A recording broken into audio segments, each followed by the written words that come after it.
আসসালামু আলাইকুম ওয়া রাহমাতুল্লাহি ওয়া বারাকাতুহু। ইন্নাল হামদালিল্লাহি কুল্লা ওয়াসসালাতু ওয়াসসালামু আলা রাসূলিল্লাহ আল্লাযী লা নাবিয়্যা বা'দা ওয়া আলা আলিহি ওয়া সাহবিহি আম্মা বাদ। সুপ্রিয় দর্শক, ফটিকা জীবন জিজ্ঞাসা পাওয়ার্ড বাই স্বপ্নধারা অনুষ্ঠান থেকে সকলকে জানাচ্ছি আন্তরিক মোবারকবাদ। রমাদান কারিম দেখতে দেখতে 20 রোজা বিদায় হচ্ছে। কিছুক্ষণের মধ্যেই হয়তোবা আমাদের এতেকাফের একটি বিশেষ সুবিধা আসতেছে। আমরা সে সুবিধা অনেকেই গ্রহণ করতে পারি, করার জন্য আন্তরিকভাবে চেষ্টা করি। আল্লাহ তৌফিক এনায়েত করুন। আর এমনটি হলে লাইলাতুল কদর আমাদের সকলের জন্য নসিব হবে। আল্লাহ পাক সে তৌফিকও আমাদেরকে দান করুন। আজকে আপনাদের গুরুত্বপূর্ণ প্রশ্নের জবাব দিবেন বিশিষ্ট আলেম দ্বীন অধ্যাপক আনম রশিদ আহমদ মাদানী। আসসালামু আলাইকুম ওয়া রাহমাতুল্লাহি ওয়া বারাকাতুহু। ওয়া আলাইকুম আসসালাম ওয়া রাহমাতুল্লাহি ওয়া বারাকাতুহু। আহলান ওয়া সাহলান। জাযাকাল্লাহু খাইরান। প্রিয় দর্শক, যাব আপনাদের কাছে। আমাদের কাছে কিছু প্রশ্ন আগের থেকেও আছে। বান্দা অসুস্থ হলে রোজা রাখতে না পারলে ফেদিয়া দিবেন। আচ্ছা, ফেদিয়ার হুকুমটি কখন? একজন বান্দা অসুস্থতার পরে আবার সুস্থতা ফিরে পেতে পারেন, আর আরেকজন সুস্থতা পেতে পারেন বা না পারেন, একটা অনিশ্চয়তা আছে। আর একজন একেবারেই নিশ্চিত কোনোদিন সুস্থতা পাবেন না। এই ক্ষেত্রে হুকুমটা বলবেন। জি, জাযাকাল্লাহু খাইরান। এটা তো খুবই বাস্তব ধর্মী একটা প্রশ্ন, যে এই যে ফিদিয়া দেওয়াটা কে দেবে, এই বিষয়টা অনেকের অস্পষ্ট। যে কথা ঠিকই আছে যে অসুস্থতা তো কয়েক ধরনের। অসুস্থ সুস্থ হবে, রোগের ধরন বয়স সব মিলিয়ে তিনি ফিদিয়া দিবেন না। তিনি অসুস্থতার কারণে যে কয়টি সিয়াম পালন করতে পারেন না, সেই কয়টি সিয়াম রমাদানের পরে রাখবেন। ফাইদ্দাতুন মিন আইয়ামিল উখার, অন্য দিনগুলি রাখবেন। 3টা রাখতে পারেন না 3টা রাখবেন, 4টা পারেন না 4টা রাখবেন। এক। আরেকটা সম্পূর্ণ বিপরীত, তিনি আর সুস্থ হবেন না, এমন জটিল রোগ বয়স, সুস্থ হবেন না, তিনি ফিদিয়া দিবেন। কারণ তিনি তো সিয়াম এখন রাখতে পারছেন, সামনে রাখতে পারবেন। আর মাঝামাঝি একটা আছে অনিশ্চিত। এই অনিশ্চিত অবস্থায় যদি আর্থিক সক্ষমতা ফিদিয়া দিয়ে যান, কিন্তু আল্লাহ যদি আবার সুস্থ করে দেয়, তাহলে আপনি এই সিয়ামগুলো পালন করবেন। আচ্ছা, ব্যক্তি ফেদিয়া না দিয়ে যদি কাউকে দায়িত্ব দেয় যে আমার পক্ষ থেকে তুমি এই রোজাগুলো রেখে দিবে, অথবা কেউ এই দায়িত্বটা পালন করে, এটা কি ঠিক? এটা একটা বিতর্কিত বিষয়। কেউ কেউ এটা আপনার বৈধ মনে করেছেন। এটাকে আসিয়াম আনিল গায়ের বলে, অন্যের পক্ষ থেকে।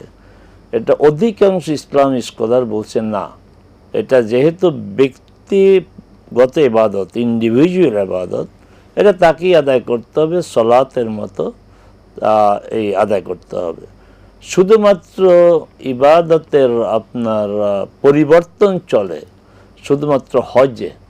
সেটা হচ্ছে হজ ফরজ ছিল, আদায় করতে পারে নাই। হজ ফরজ, কিন্তু তার কাছে শারীরিক সক্ষমতা নাই, তিনি অন্যকে দিয়ে হজ করাবেন। ফেদিয়ার পরিমাণ বা ফেদিয়া কি দিয়ে দেওয়া উচিত? আচ্ছা, আগে বলি যে ফিদিয়া কি দিয়ে দেব। আমরা ইতিপূর্বে বলেছি, আমরা তো এখানে আলহামদুলিল্লাহ চেষ্টা করি কোরআন সুন্নাহর আলোকে যা সঠিক তাই বলার। আল্লাহ সুবহানাহু ওয়া তাআলা বলেছেন, স্বয়ং আল্লাহ সেটা বলছেন, ফিদিয়াতু তুআমু মিসকিন, ফিদিয়া হবে মিসকিনের খাবার, মূল্য না। একটা কথা আমরা কেন বুঝি না, আমাদের কাছে যেমন টাকা আছে, অর্থ আছে, বিনিময় মূল্য। রাসূল সাল্লাল্লাহু আলাইহি সাল্লামের সময় তো দিনার ছিল, দিরহাম ছিল। এই মুদ্রাগুলি বাজারে প্রচলন ছিল, দিনার দিরহাম দিয়ে কেনাকাটা হতো। রাসূল সাল্লাল্লাহু আলাইহি সাল্লাম তো এই টাকা পয়সা দিয়ে ফিদিয়া দেন নাই। প্রসঙ্গক্রমে আরেকটা বিষয় হচ্ছে, টাকা পয়সা দিয়ে তিনি সাদাকাতুল ফিতর দেন নাই, ফেতরা দেন নাই। তা আমরা কেন, আমাদের বিচ্যুতিটা ঘটলো জানে না। স্বয়ং আল্লাহ বলছেন ফিদিয়াতু তুআমু মিসকিন, আল্লাহ মিসকিনের ও খাবার। রাসূলের হুকুমের উপরে আমল করব না, এটাই করতে হবে, আর বাইরে যাওয়া যাবে না। ইনশাআল্লাহ। আসসালামু আলাইকুম ওয়া রাহমাতুল্লাহ। ওয়ালাইকুম সালাম ওয়া রাহমাতুল্লাহ। আমি রাজশাহী থেকে সাইদুল বলছিলাম। জি প্লিজ আমি একটা প্রশ্ন করতে চাই। বলুন। প্রশ্নটা হচ্ছে, নবীজি বলে গেছেন রমজানের শেষের বিজয় রাত্রিগুলোতে লাইলাতুল রাত্রি কদর খোঁজ করতে, কিন্তু আমাদের বাংলাদেশে দেখা যায় 27 রাতকে বেশ প্রাধান্য দেওয়া হয়। হ্যাঁ, এই ক্ষেত্রে কি লাইলাতুল কদর পাওয়া হয়? একটু জানাবেন। আপনার আর কোনো প্রশ্ন আছে? আপনার কি আর কোনো প্রশ্ন আছে? না, আর কোনো প্রশ্ন নেই। আপনি অপেক্ষা করুন, এটা একটা গুরুত্বপূর্ণ প্রশ্ন। যাচ্ছি আপনাদের কাছে একটা প্রশ্ন নিয়ে, এরপরে প্রশ্নের জবাব শুনবো। আসসালামু আলাইকুম ওয়া রাহমাতুল্লাহ। আসসালামু আলাইকুম। ওয়ালাইকুম সালাম ও রহমতুল্লাহ বরকাতুহু। হুজুর, আমি সুনামগঞ্জ ধরমপাড়া থেকে ইনুস বলছিলাম। জি বলুন। হুজুর, এটাকে সুন্নতে মক্কা ব্যাখ্যা পাইয়া মহল্লার যে কেউ একজন করলে মহল্লাবাসী এতে দায়মুক্ত হয়ে গেল। প্রশ্ন হলো যে ব্যক্তি যদি নিজে এই এতেকাপ না করে তাহলে কি তার এই মর্যাদা সে পাবে? ঠিক আর আছে। 2 নম্বর প্রশ্ন হলো যে ঈদের দিন এই ঈদের নামাজের আগে পরে করণীয় সুন্নাহ সম্মত আমল কি? ঠিক আছে।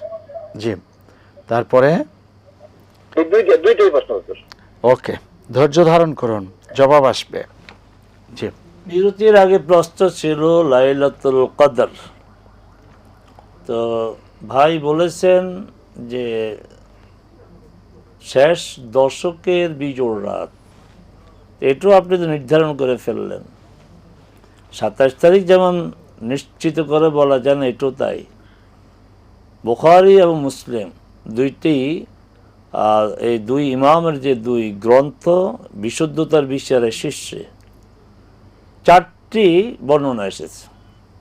আয়েশা রাদিয়াল্লাহু তাআলা আনহা থেকে বর্ণনা যে রাসূল সাল্লাল্লাহু আলাইহি ওয়াসাল্লাম বলেছেন তাহাররু লাইলাতুল কদর ফিল আশরিল আওয়াখির, রমাদানের শেষ দশকে তোমরা লাইলাতুল কদরের সন্ধান করো। শেষ দশক বলছে, বিজোড় বলেন নাই।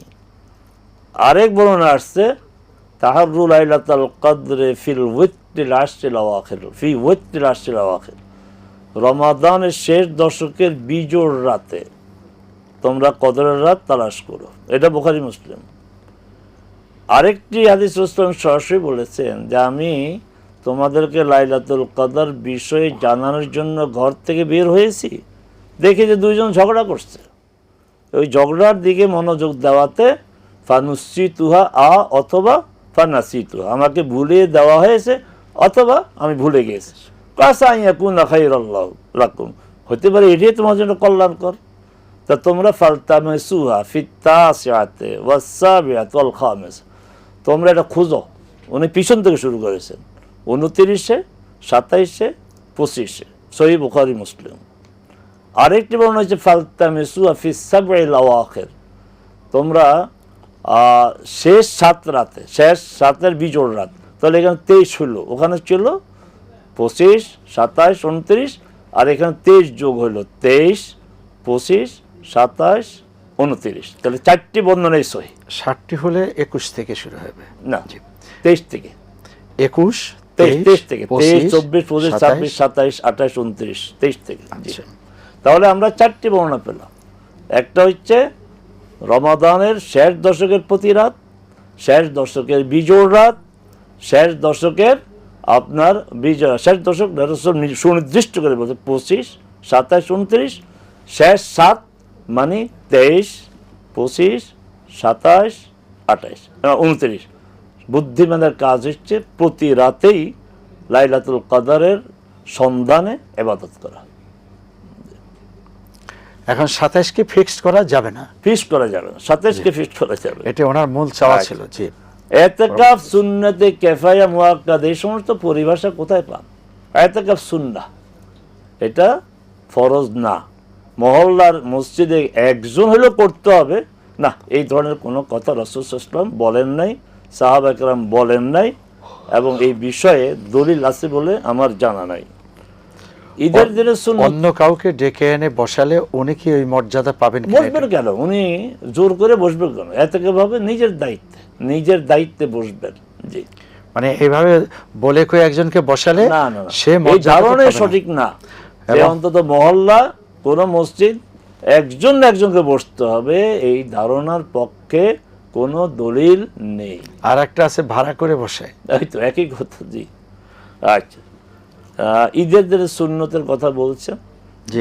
ঈদের দুই রকম সুন্নত, কিছু আছে কমন সুন্নত। কমন সুন্নত হচ্ছে তাকবীর বলা, এক রাস্তায় যাওয়া আরেক রাস্তায় আসা, তারপরে মহিলাদেরকে ঈদের জামাতে হাজির করানো, যাদের মাসিক আছে তারাও হাজির হবে, শিশুরাও হাজির হবে, এটা হচ্ছে কমন সুন্নত।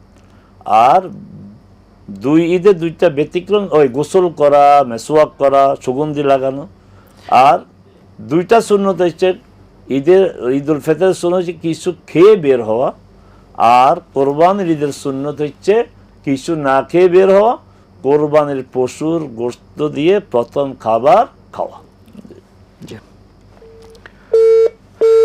দুঃখিত, আপনার সংযোগটি বিচ্ছিন্ন হয়েছে। জি, ঈদুল ফিতরের ময়দানে যেই ঈদগাহে পড়ার মধ্যে আর মসজিদে পড়ার মধ্যে কি ফারাকটা আছে? সুন্নাহ হচ্ছে ঈদের জামাত বাহিরে পড়া। রাসূল সাল্লাল্লাহু আলাইহি সাল্লাম এই বৃষ্টি ছাড়া কখনো তিনি মসজিদে নববীতে ঈদের সলাত আদায় করেননি।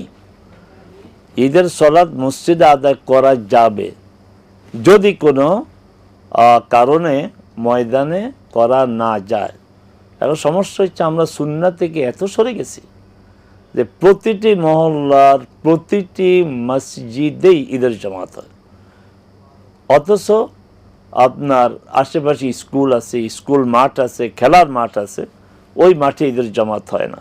আসুন আমরা সবাই সুন্নাহর দিকে ফিরে আসি, মাঠে সলাত আদায় করি। কোনো কারণে যদি মাঠে পড়া না যায় তারপরে মসজিদে পড়া যায়, মাঠেও পড়া যায়, বিষয়টা এমন না। মাঠেই পড়া সুন্নত, মাঠে কোনো কারণে পড়তে না পারলে মসজিদ।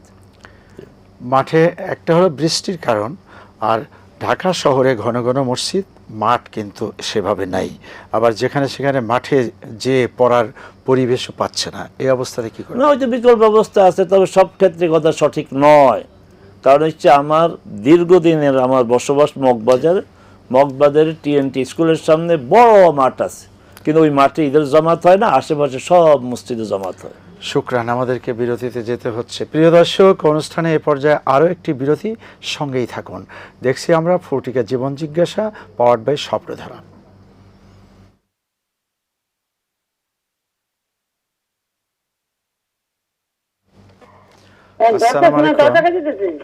আসসালামু আলাইকুম। ওয়ালাইকুম সালাম। আমি একটা প্রশ্ন করছি হুজুর। বলুন। প্রশ্নটা হচ্ছে যে তারাবি নামাজের মুনাজাতটা, এটা কি নামাজের মুনাজাতটা দিয়ে হবে? নামাজের নর্মাল মুনাজাতটা দিয়ে কি পড়া যাবে? আর আরেকটা প্রশ্ন হচ্ছে হুজুর, আচ্ছা, এটা আপনি আগে এটা ঠিক করে নেন, তারাবি নামাজে কি মোনাজাতটা একটু শুনান তো। তারাবি নামাজের মুনাজাত আপনার সুবহানাজিল মুলকি ওয়াল মালাকুতি, এটা? হ্যাঁ, আল্লাহুম্মা ইন্নী আসআলুকা। না এটা না। আচ্ছা ঠিক আছে, এখন আরেকটা প্রশ্ন করুন। আরেকটা প্রশ্ন হুজুর হলো, এই স্বর্ণের 6 ভরি স্বর্ণ, এটা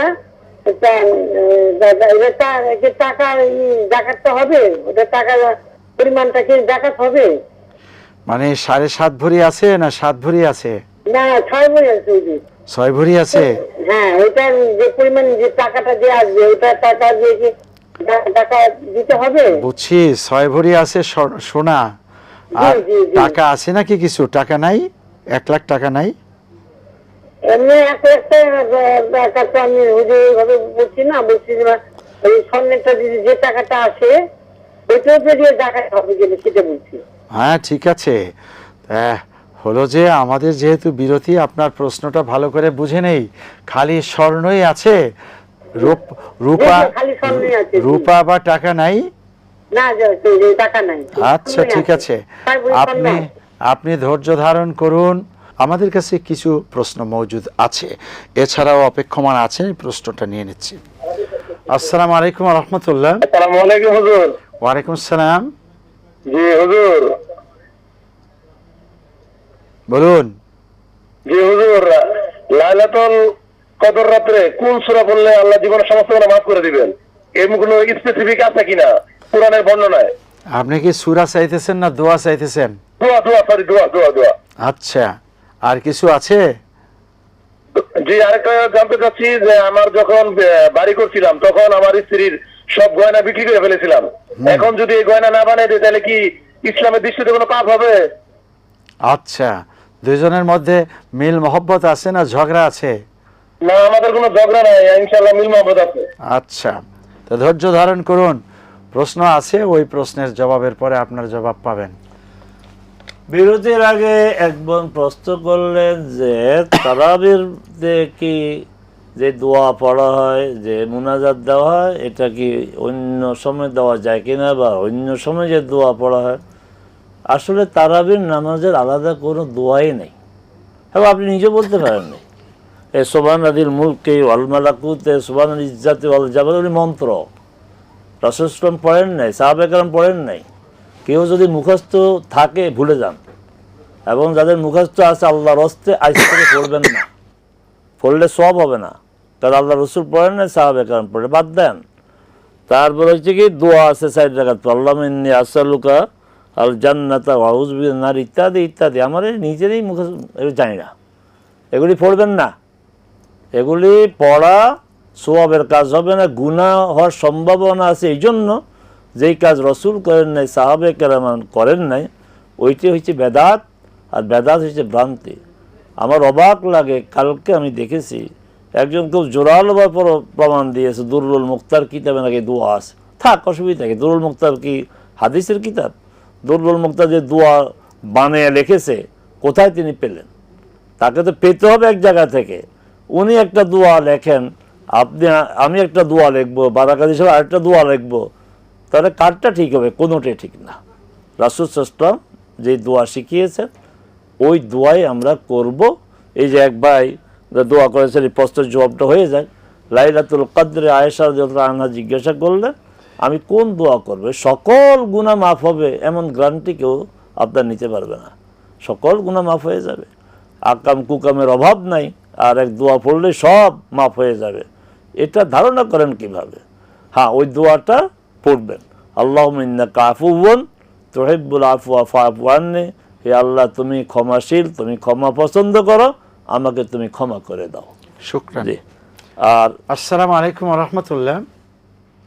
ওয়ালাইকুম সালাম রাহমাতুল্লাহ। আমি গাজীপুর থেকে বলছিলাম। আমার প্রশ্ন হচ্ছে যে আমার এক আত্মীয়, তার একটু বয়স হয়েছে, ছেলে মেয়ে বড় বড় আছে, কিন্তু তারা কাজ করে না, ওই যে অলস টাইপের শুয়ে বসে থাকে। তো ওই যে মা বাবা যে দুজন একটু কষ্টেই চলে, খাওয়া দাওয়া হয়তো কিন্তু কষ্টেই চলে, তাদেরকে কি ফিতরা যাকাত দেয়া যাবে? আছে ছেলে মেয়ে বড় বড়, কিন্তু কাজ করে না, সকলে মিলে অভাবী। আচ্ছা, ঠিক আছে। আর কোনো প্রশ্ন? না। আসসালামু আলাইকুম। ওয়ালাইকুম আসসালাম। ধৈর্য ধারণ করুন। জি। 6 ভরি স্বর্ণ আছে না, আপনার যাকাত দিতে হবে না, যেহেতু নেশাব পরিমাণ আপনার সম্পদ নেই। নেশাব হচ্ছে 7.5 ভরি। লাইলাতুল কদরে কোন দোয়া? জবাব হয়ে গেছে। বাড়ি করার সময় স্ত্রীর অলংকার নিয়েছেন, এই অলংকার তো যদি তাকে আপনি দিয়ে থাকেন, মালিক বানিয়ে থাকেন, তাহলে অলংকারের মালিক তিনি, তার কাছ থেকে আপনি নিয়েছেন। এটা আপনি মিল মহব্বত যতই থাকুক, যেহেতু আপনি এটা লোন নিয়েছেন, ধার নিয়েছেন, দিয়ে দেন। এটা তার সম্পদ, এখন আল্লাহ বুঝা গেল আপনার তৌফিক আছে, দিয়ে দেন। উনি খুশি হবে, আর উনি খুশি হলে আপনিও খুশি হবেন, আপনাদের এই জীবন আরো সুন্দর হবে। এটা দিয়ে দেন, একসাথে না পারুক, আস্তে আস্তে আস্তে আস্তে দিয়ে দেন। আধা আমরা এই ভাবিদের পক্ষে, ইসলাম শরীয়ত এই নারীদের পক্ষে, আমরাও ওনাদের পক্ষে। তা আপনি এটা আস্তে আস্তে ওনাকে পরিশোধ করে দেন।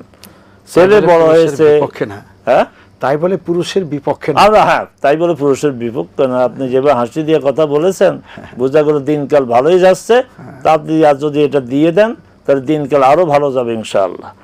ছেলে মেয়ে কাজ করে না, মূল কথা হইলে বোঝা গেল তাদের অভাব অনটন আছে, দেন জাকাত দেন, ফেতরা দেন, কিন্তু জাকাত ফেতরা বলে দিয়েন না, তাদের সম্মানটা রক্ষা করেন, সহযোগিতা করেন। আর ফেতরায় টাকা দিবেন না, ঈদের দিন বলবেন যে তোমাদের কিছু কেনাকাটা করতে হবে না, আমি তোমাদের এই যে চিনি, দুধ, সেমাই এগুলি আমি দেব, আপনি ফেতরার নিয়ত করবেন, কিন্তু বলার দরকার নেই, তাদের অগ্রিম বলে দিবেন ঈদের সময় তোমরা কিছু কিনবে না, আমি সব দিয়ে দেব। জি, আসসালামু আলাইকুম ওয়া রাহমাতুল্লাহ। আসসালামু আলাইকুম। ওয়ালাইকুম আসসালাম। হুজুর পাইছি আপনারে, আমি আনোয়ার রাজবাড়ী থেকে। ভালো আছেন? জি আলহামদুলিল্লাহ। জি আচ্ছা আলহামদুলিল্লাহ, আপনারা তো ভালোই আছেন দেখতেছি। যে ঠিক আছে, আল্লাহ পাক রেখেছেন আলহামদুলিল্লাহ। প্রশ্ন করুন। জি আমার প্রশ্ন না, আমার একটা কথা হলো, এবছর সারা দেশে আপনার ইফতারির টাইম সূর্যাস্তের পরেই করছে, সূর্যাস্তের সাথে সাথে ইফতারি টাইম করছে। আমরা রাজবাড়িতে আমরা করতেছি, কিন্তু ঢাকায়ও আপনারা মসজিদে একটু খোঁজ নেন তো, হুজুর বারে বারে বলতেছিলেন যে 2 মিনিট পরে করতেছে ঢাকায়, কিন্তু আসলে এটা পেপারে দিতেছে নাকি আসলে মসজিদেও 2 মিনিট পরে করতেছে, এই জিনিসটা একটু খোঁজ নিয়ে না। মাসের শেষে পেলাম, আর কি করবো, রোজার শেষে পেলাম আপনাদেরকে, এই বিষয়টা জানানোর জন্য আর কি। সারা বাংলাদেশেই আমি খোঁজ নিয়েছি, সূর্যাস্তের সাথে সাথে ইফতার হচ্ছে। এটা ভালো, এটাই চাচ্ছি, এতদিন আমরা এই হক কথাটাই বলছি। জি শুনুন, সূর্যাস্তের সাথে সাথে ইফতার আপনার এলাকা হয়তো হইতে পারে, ঢাকায় হয় না, টিভিতে হয় না, সতর্কতার জন্য 2 মিনিট পরে হয়, এটাই বাস্তবতা, এই বাস্তবতা আপনি মেনে নেন। জি, এখন কি এই সতর্কতা ঠিক এই আছে? সতর্কতা শরীয়ত সম্মত না। সূর্যাস্ত আজকে 6:05 সূর্য অস্ত যাবে, এই সূর্য অস্ত যাবে যেহেতু 6:05, 6:05 ইফতার। জি হ্যাঁ, দুঃখিত। আসসালামু আলাইকুম ওয়া রাহমাতুল্লাহ। আমরা তো পায়জামা পরে নামাজ পড়ি, পা দেখা যায়, মোজা পায়ে দিলে কি হবে? আর আরেকটা প্রশ্ন হলো, আমি জাকাত দিই ঈদের পরে আর কি, আমি জাকাত আর কি আমি সাথে নিয়ে আমি দেশের বাড়িতে দিব আর কি, এটা হবে নাকি? আর কোনো প্রশ্ন? এই 2টা প্রশ্ন। আচ্ছা ঠিক আছে, জবাব শুনুন। পাকে অনেকে বলেছে এটাও ঢাকতে হবে, কিন্তু অধিকাংশ আলেম ইসলামী চিন্তাবিদের মতে না, পা ঢাকার প্রয়োজন নেই, তবে আপনি যদি ঢাকতে চান ঢাকতে পারেন। আপনার আলাদা মোজা পরা দরকার না, ওই পায়জামা তো পরেন, পায়জামা তো আর বেশি বাড়ানো যাবে না। হ্যাঁ, পড়তে চাইলে আপত্তি নাই, আপনি পায়জামা পরেন, সমস্যা নেই, কিন্তু পাকে অনেকেই আপনার বলছে না, এটা যেসব অঙ্গ ঢাকতে হবে তার অন্তর্ভুক্ত নয়। জাকাতের টাকা আপনি এলাকায় দিবেন না, জাকাতের টাকা দিয়ে এলাকায় দেন, এলাকায় যে আপনার আত্মীয় স্বজন গরিব আছে তাদের তো হক বেশি, তাদেরকে দেন, সব বেশি হবে। ওনার মূল চাওয়া পাওয়া যে এখন জাকাতের টাকাটা সেপারেট করে রাখলো, ঈদের পরে উনি যাবেন এলাকায়, তখন দিলে কি এই রমাদান কারিমের সওয়াব পাবেন? কিভাবে পাবেন? আপনি তো এখন দিচ্ছেন না, তা আপনি এখনই পৌঁছিয়ে দেন, এখন তো সহজ, বিকাশের মাধ্যমে পৌঁছিয়ে দেন তাদেরকে, তাহলে আপনি রমাদানের সওয়াব পাবেন। হয়তো নিজ হাতে যে আপনজনকে দিতে চাচ্ছে, নিজ হাতে দিলে সওয়াব বেশি হবে না, রমাদানে দিলে সওয়াব বেশি। কাউকে পাঠিয়ে দেন অথবা বিকাশে পাঠিয়ে দেন। আচ্ছা, জাকাতের সম্পদ বিভিন্ন পদ্ধতিতে হিসাব নিকাশ করে রেখে দিল, কিন্তু অ্যাকাউন্ট থেকে সেপারেট করলো না এবং সারা বছর ধরে আস্তে আস্তে উনি দিতে থাকলো, এটাই কি আসলে রমাদান কারিমের সওয়াব পাবে কি পাবে না? উনি তো সেপারেট এখনই করলো। আমরা তো আগেই বলেছি রমাদানে দিলে রমাদানের সওয়াব পাওয়া যাবে, এই জন্য মুসলিম উম্মার এটা চমৎকার এক প্র্যাকটিস, তারা পহেলা রমাদান থেকে 29 বা 30 শাবানকে জাকাত ক্যালেন্ডার ধরে রমাদানে দিতে থাকে, ওই রমাদানের বরকতের জন্য। আর যদি রমাদানে যদি না দেন, জাকাত অবশ্যই আদায় হবে, তবে রমাদানের যে মর্যাদা এটা হবে না। যেমন ওমরা করলে আপনি সওয়াব পাবেন, কোনো সমস্যা নাই, কিন্তু রাসূল সাল্লাল্লাহু আলাইহি ওয়াসাল্লাম বলছেন রমাদান যে ওমরা করবে সে ওমরা বা হজ করার সওয়াব পাবে। এখন আপনি নিয়ত করলেন, কিন্তু আপনি এই পরে করলেন, নিয়তের কারণে তো আপনি সওয়াব পাবেন না। জি, দিয়ে দিয়েছেন এখন বিভিন্ন প্রতিষ্ঠান, এতিমখানা, মাদ্রাসা, তারা এই জাকাতের অর্থ ধরে রেখে সারা বছর এতিমদের খাওয়া পড়া এবং বেতনাদি দেওয়ার ক্ষেত্রে কাজে লাগায়, এই জিনিসটা কি হবে? না, আপনি যেহেতু রমাদান দিয়েছেন আপনি সওয়াব পাবেন। তারা প্রতিষ্ঠানের প্রাতিষ্ঠানিক স্বার্থে তারা আস্তে আস্তে খরচ করবে। যেমন মনে করেন আপনি একটা অসহায় পরিবারকে জাকাতের টাকা দিলেন, এমন পরিমাণ দিলেন সেটা একদিনে খরচ করবে না, সে 1 মাসে খরচ করবে। পরিমাণটা যদি বেশি হয় 2 মাসে খরচ করবে, আপনার সব হয়ে যাবে। কিন্তু সেটা একদিনে সব টাকা খরচ করবে, করার মতো অবস্থা তার না। আসসালামু আলাইকুম ওয়া রাহমাতুল্লাহ। ওয়ালাইকুম আসসালাম। জি, প্রশ্ন করুন। আমার প্রশ্নটা হলো যে আমি একজন মহিলা হিসেবে আমি আমার মায়ের সামান্য খরচপাতি দিই, তেমন অত বেশি দেই না। কিন্তু এখন আমার প্রশ্নটা হলো যে তার যে যাবতীয় খরচ বাবদ যে যা লাগে তাতে কি আমি কি ওর থেকে জাকাতের টাকা থেকে তাকে কি কিছু দিতে পারি? মানে আপনি হলেন কন্যা, মাকে আপনি জাকাত দিতে চান, এরকম? হ্যাঁ হ্যাঁ হ্যাঁ হ্যাঁ। আচ্ছা, ঠিক আছে, জবাব শুনুন। না, পারবেন না। সন্তানরা বাবা মাকে জাকাত দিতে পারবে না, বাবা মা সন্তানদেরকে জাকাত দিতে পারবে না, এটা বিধান। ভাই বোনকে দেওয়া যাবে। আচ্ছা, উপরে কত পর্যন্ত? অর্থাৎ যত যা বাবা, দাদা, দাদার দাদার বাবা, উপরে যত যায়। আবার নিচে তাই, ছেলের ছেলে মেয়ে, তাদের ছেলে মেয়ে দেওয়া যাবে না। নাতি নাতিন না, দেওয়া যাবে না। আচ্ছা, জি। আসসালামু আলাইকুম ওয়া রাহমাতুল্লাহ। জি ওয়ালাইকুম আসসালাম। জি, আমি একটা প্রশ্ন করতে চাই হুজুর। বলুন। ওই যে আমি রোগী হলে অসুস্থ, রোজা দেওয়া গেছে আমি 20টার ভিতরে 27 গেছে, 3টা ধরতে পারে না।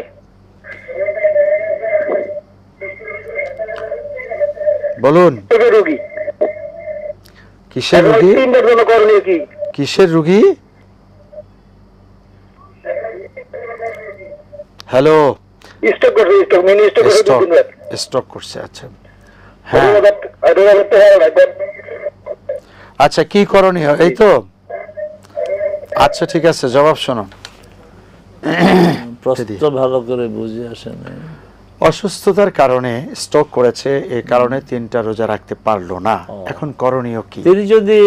তিনি আমরা দোয়া করি আল্লাহ তাকে সুস্থতা দিন, স্বাভাবিক জীবনে ফিরে আসেন, তিনি এই 3টা রোজা কাজা করবেন যদি সুস্থ হন। যদি সুস্থ, আর সুস্থ না হলে? আর যদি সুস্থ তিনি না হন তাহলে 3টা রোজা তাকে ফিদিয়া দিতে হবে। 3 জন মিসকিন খাওয়াবেন, আপনি যেভাবে খান, অথবা 3 জন মিসকিনকে খাদ্য দ্রব্য দিবেন 1.5 কেজি পরিমাণ করে। কোনো ক্লিনিক অথবা কোনো হসপিটাল অথবা দুস্থদের সেবা কেন্দ্র, এইসব জায়গার জন্য বিদেশ থেকে জাকাতের অর্থ আসলো, ওনারা এটা হয়তোবা খরচ করতে করতে এই বছর পার হয়ে গেল, 2 বছর ব্যাপী যদি খরচ করে, এই ক্ষেত্রে কি? এটা সমস্যা নেই, কারণ হচ্ছে একটু আগে আমরা বলছি যে যাদেরকে জাকাত দেওয়া হয় তারা তো একবারে, একটা ব্যক্তিও একবারে খরচ করবে না। আমি মনে করি একজনকে 10,000 টাকা জাকাত দেবে, সে 10,000 টাকা একদিনে খরচ করবে না, এটা সে তার মতো করে খরচ করবে, এতে কোনো সমস্যা নাই। কিন্তু খেয়াল রাখতে হবে যে কষ্টটা আসলো, বুঝতে হবে এই যে ক্লিনিক, হাসপাতাল, এগুলিতে জাকাত দেওয়া যাবে না। হ্যাঁ, এই শর্তে দেওয়া যাবে যদি আলাদা খাত থাকে। আমাদের এখানে অনেক গরিব রোগী আসে, টাকা দিতে পারে না, আমরা এই টাকাটা আলাদা করে রাখি, গরিব রোগীদের যে আপনার খরচ, চিকিৎসা খরচ, এখান থেকে আমরা খরচটা দেই, তাহলে দেওয়া যাবে। শুকরান, জাযাকুমুল্লাহ খায়র। প্রিয় দর্শক, আজ তাহলে এ পর্যন্ত। আল্লাহ সুবহানাহু ওয়া তাআলা আমাদেরকে সিয়াম, কিয়াম, ইবাদা, লাইলাতুল কদর, ইতিকাফ, এ জাতীয় বাদ বাকি যত ইবাদত সামনের দিকে পাবো, এগুলির জন্য ঝাঁপিয়ে পড়ার তৌফিক দান করুন। আসসালামু আলাইকুম ওয়া রাহমাতুল্লাহি ওয়া বারাকাতুহু।